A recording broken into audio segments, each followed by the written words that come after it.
साथियों नमस्कार। एक और दिन अंटार्कटिका में।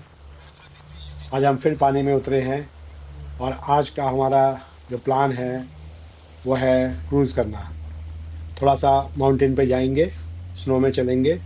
मेजरली हम बोट से ही पानी में घूमते रहेंगे, आइसबर्ग को देखेंगे और दूसरी बर्फीले पहाड़ों को देख कर के उसका आनंद उठाएँगे। तो ऑलरेडी हम सवार हो चुके हैं। ये है हमारी ज़ोडिएक। इन छोटी बोटों को कहा जाता है ज़ोडिएक। इसमें इंजन लगा रहता है। ये देखिए ये इंजन है और इसकी अच्छी खासी स्पीड होती है, लेकिन बहुत तेज़ नहीं चलाते हैं क्योंकि काफ़ी लोग बैठे होते हैं, मेल भी हैं, फीमेल्स भी हैं, तो सबका ध्यान रखा जाता है। ये देखिए शिप है, वैसे तो काफ़ी बड़ा है, लेकिन हम दूर चले जाएँगे तो बहुत छोटा-सा दिखता है। सराउंडिंग देखिए कितनी शानदार है, बर्फ़ ही बर्फ़ है। ये तो गर्मियों के दिन है यहाँ के। यहाँ पर आपको बता दूँ कि दिसंबर और जनवरी पीक समर होता है और जून-जुलाई इसका यहाँ का विंटर होता है। तो गर्मियों में तो यहाँ पे रात होती ही नहीं है, लगभग शाम ही होती है, अंधेरा तो नहीं हो पाता। तो कुछ ही घंटे के लिए शाम होती है, अदरवाइज़ अगर बादल ना हो तो धूप निकली रहती है। तो देखिए कि कितना अच्छा लग रहा है ये सीन। बस ये है कि ठंडा काफ़ी है। इस समय भी ठंड बहुत है, कैमरा जब हाथ में पकड़ते हैं, तो हाथ एकदम जम जाते हैं। बस ये दिक्कत लगती है और ग्लव्स पहन के तो फिर कैमरा चलता ही नहीं है, कि जो टच बटन काम नहीं करते हैं ग्लव्स के कारण। लेकिन वो सब चीज़ें तो इसके आगे फ़ेल हो जाती हैं जब हम ऐसे शानदार व्यू देखते हैं। ये देखिए ऊपर से व्यू है, लोग आ रहे हैं। यहाँ पे हम लोग आए हैं थोड़ा-सा इस पहाड़ी पे चलने के लिए। तो ये स्नो है, स्नो में थोड़ा-सा चलेंगे, स्नो का भी थोड़ा आनंद लेंगे। हम लोग के आने से पहले शिप की जो इनकी एक्सपीडिशन की टीम होती है, वो आकर के इसको पूरा चेक कर लेते हैं कि हम कहाँ-कहाँ चल सकते हैं, कहाँ नहीं। देखिए यहाँ पे सामने पेंगुइन की कॉलोनी बनी हुई है वहाँ पे। ये कोई स्टेशन था इनका पहले का, अब तो यहाँ कोई नहीं है। पहले शायद कुछ रिसर्च वगैरह करते होंगे यहाँ पे।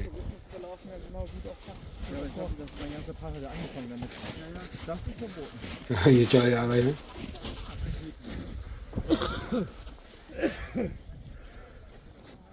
सब सफ़ेद-सफ़ेद, कितना अच्छा लग रहा है।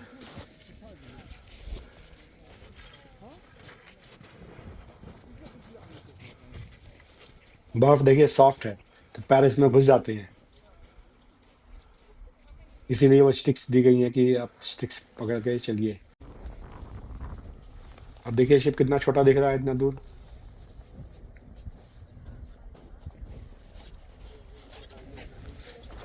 बस कुछ एरिया बना दिए गए हैं, हमको बोला गया है कि उसके आगे ना जाएँ, क्योंकि कुछ पता नहीं है कितनी गहराई है बर्फ़ की।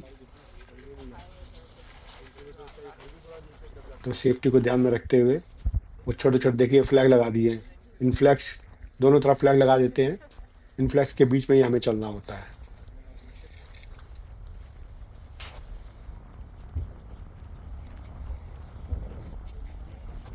ये है अपना शिप, उसके बगल में कितने बड़े-बड़े आइसबर्ग।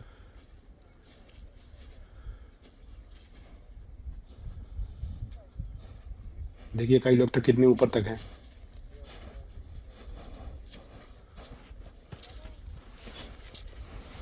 कई जगह बर्फ़ चलते-चलते थोड़ी जम गई है। जब ज़्यादा जम जाती है तो फिर वो फिसलने लगती है और जब नहीं जमती है तो उसके अंदर पैर घुस जाते हैं। लेकिन मज़ा दोनों में ही आता है चलने में यहाँ पे।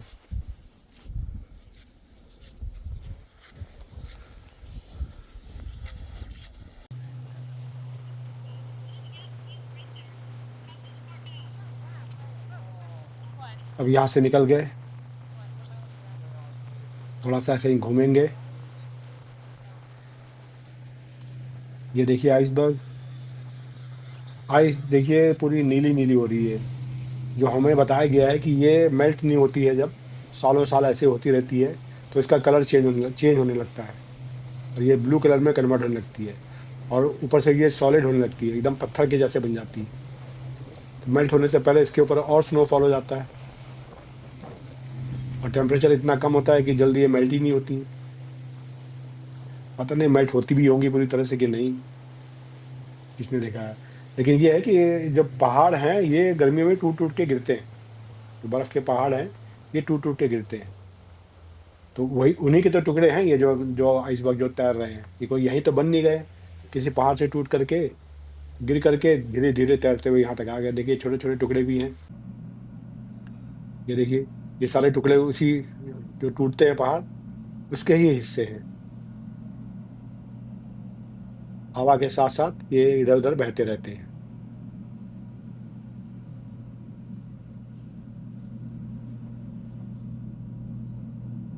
लेकिन एरिया बड़ा ही शानदार लगता है, इतना रिमोट एरिया है, कुछ ही तो लोग आते हैं यहाँ पे, और इसको इन्होंने इतनी अच्छी तरह से प्रोटेक्ट किया हुआ है, इतनी स्ट्रिक्ट गाइडलाइंस हैं, वो सारी फॉलो करनी पड़ती हैं।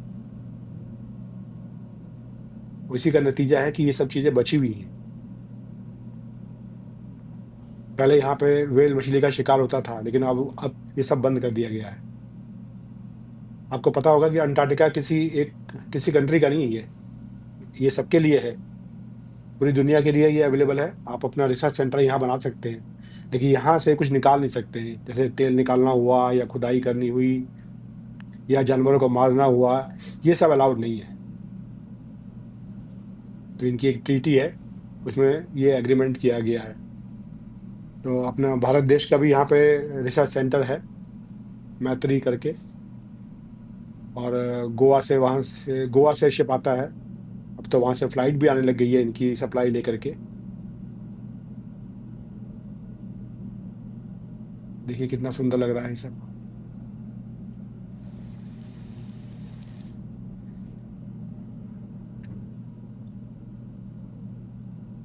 बस यहाँ पे ये है कि इसमें हम घंटों-घंटों घूमते रहें, तब भी मन भरता नहीं है इससे। हर तरफ बर्फ ही बर्फ है।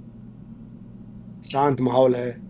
आपको कभी पक्षियों की आवाज़ सुनाई पड़ेगी, कभी पेंगुइन की आवाज़ सुनाई पड़ेगी, और कभी ये मोटर बोट की आवाज़ सुनाई पड़ेगी, और लोगों की आपस में बात करने की आवाज़। अदरवाइज़ एकदम शांत है ये सब।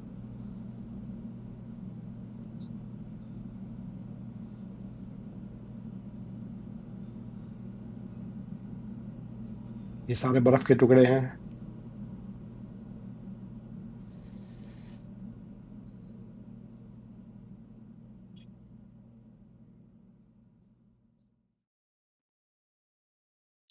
ये कुछ शॉट्स हैं यहाँ के, इसको एन्जॉय करिए। देखिए कितने अच्छे लग रहे हैं सारे। हर एक फ़ोटो एक से बढ़कर एक है। तो चलिए अब इस वीडियो को यहीं समाप्त करते हैं। कल फिर मिलेंगे एक नए वीडियो के साथ। तब तक के लिए नमस्कार।